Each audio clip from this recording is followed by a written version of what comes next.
$92,000 का लेवल अगर मार्केट में ब्रेकडाउन होता है तो इसके रिजल्ट में बिलिश कंटिन्यूटी जो ट्रिगर होनी है उसके मोस्ट इंपॉर्टेंट लेवल्स और क्या क्या सिनेरियोस प्ले आउट हो सकते हैं इन केस के अगर $92,000 का लेवल ब्रेकडाउन होता है।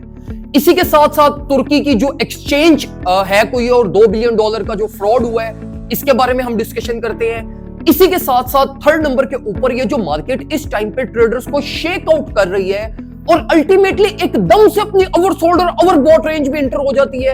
इन तीन चीजों के ऊपर हम जरा डिटेल में आज के वीडियो के अंदर डिस्कस करते हैं ताकि आपके सारे डाउट, सारी क्यूरीज और जो भी इंपैक्ट मार्केट पे फंडामेंटल्स का इस टाइम पे पड़ रहा है ये आपके क्लियर हो सके और आप मार्केट के अंदर बेटर डिसीजंस अपने प्लान कर सकें।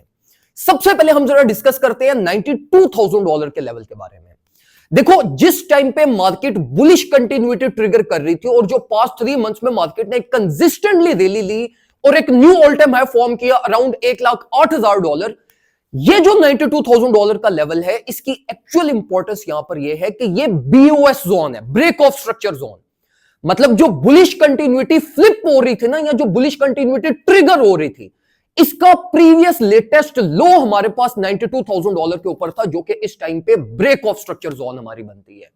अगर ये लेवल मार्केट का ब्रेक डाउन करता है तो अल्टीमेटली एज अ रिजल्ट हम ये अज्यूम करते हैं कि किसी भी स्ट्रक्चर का अगर ब्रेक ऑफ स्ट्रक्चर हो तो वो ट्रेंड को फ्लिप करता है, स्ट्रक्चर को फ्लिप करता है, जिसके रिजल्ट में मार्केट जिस स्ट्रक्चर को पहले लीड कर रही होती है उसके ऑपोजिट डायरेक्शन प्ले आउट करना स्टार्ट कर देती है।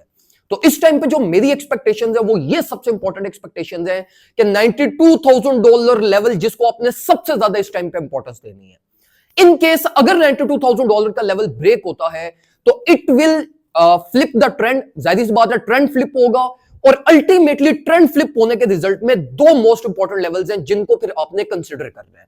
पहला लेवल हमारा बनता है $84,000 का, जो कि हमारे पास इस टाइम पे मार्केट ने जो पैरेलल एक रेंज फॉर्म की हुई थी प्रीवियस 1 मंथ से, इसका ब्रेकडाउन टारगेट बनता है। एंड देन जो मोस्ट इंपॉर्टेंट हमारा लेवल बनता है वो बनता है $74,000 का।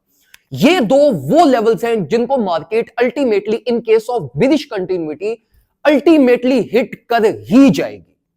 तो मैं आपको ये रिकमेंड करूंगा मेरे भाइयों कि अब तो सबसे पहले आपने $92,000 के लेवल को इंपॉर्टेंस देनी है।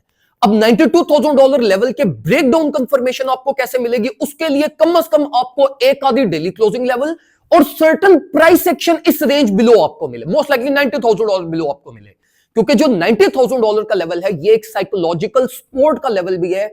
और अल्टीमेटली मैं ये भी एक्सपेक्ट कर रहा हूं कि अगर in case bitcoin 92 below daily closing दे भी जाता है तो $92,000 अल्टीमेटली कुछ ना कुछ बाय प्रेशर मार्केट में लाजमी प्रोड्यूस करवाएगा।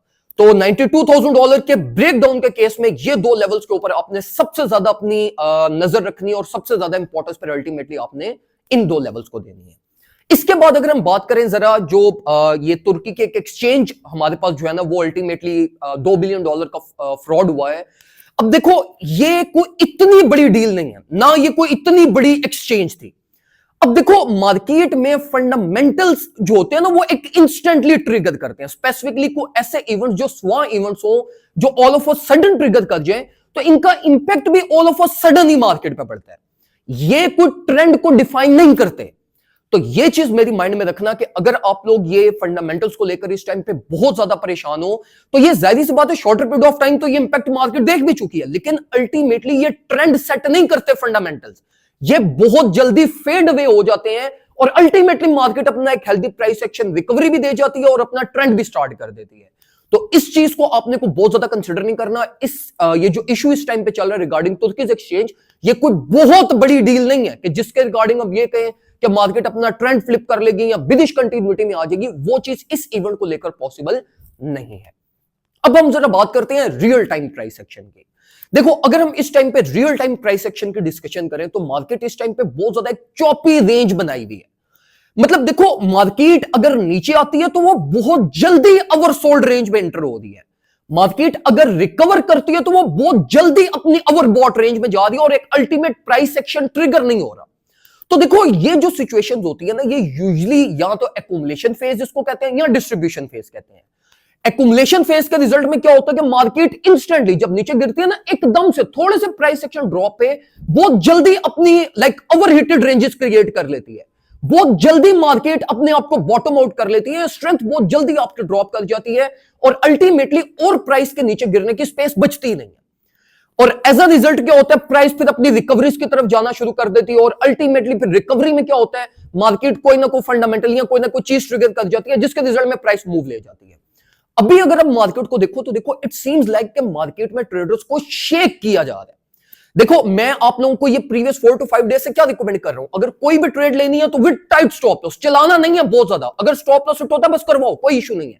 उसकी रीजन ही यहां पर ये है मेरे भाइयों के, देखो मार्केट इतनी अपनी चॉपी रेंज में चल रही है और ट्रेडर्स को इतना इस टाइम पे शेकआउट कर रही है, maybe this shakeout is due to के यार इन्वेस्टर्स को एक बड़ा मेजर प्लान बना रहे हैं। तो जब भी मार्केट में कोई मैसिव मूव्स आए हैं या मार्केट ने कोई मैसिव ट्रिगरिंग प्राइस एक्शन लिया है, उससे पहले मार्केट ने इस ही तरीके से ट्रेडर्स को शेकआउट किया है। आप मत बुलिश कंटिन्यूटी का सोचो, आप मत बिरिश कंटिन्यूटी का सोचो, आप बीच में रहते हुए एक वेल बैलेंस्ड अपने प्लान्स बनाओ, अपने पोर्टफोलियो को डाइवर्सिफाई करो।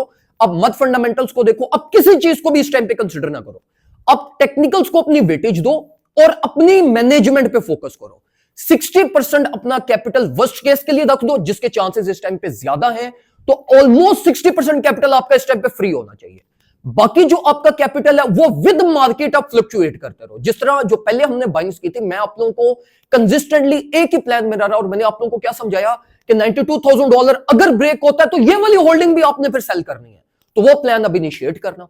फिर इसी तरीके से अगर बिटकॉइन 90 या 90 बिलो की रेंज में आपको स्टेबिलिटी देते हैं, कोई बाय अपॉर्चुनिटी देते हैं, तो आप इस ही कैपिटल को दोबारा यूटिलाइज करिएगा और जो आपका लॉस ये लाइक या स्टॉप लॉसेस जो आपके अल्टीमेटली ये इस पीरियड के अंदर हिट हुए हैं, इनको रिकवर करने की कोशिश करिएगा।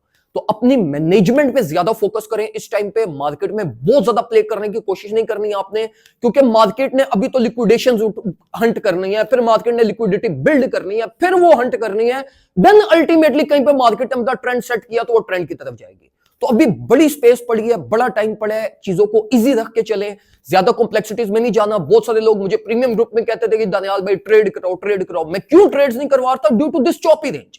मार्केट ना कोई मूव ले रही है, ना मार्केट कहीं पे जा रही है, तो अल्टीमेटली इस टाइम पे एज सच फायदा ही नहीं है कि आपको बहुत मेजर या अपना कोई बहुत मैसिव प्लान इस टाइम पे क्रिएट करना।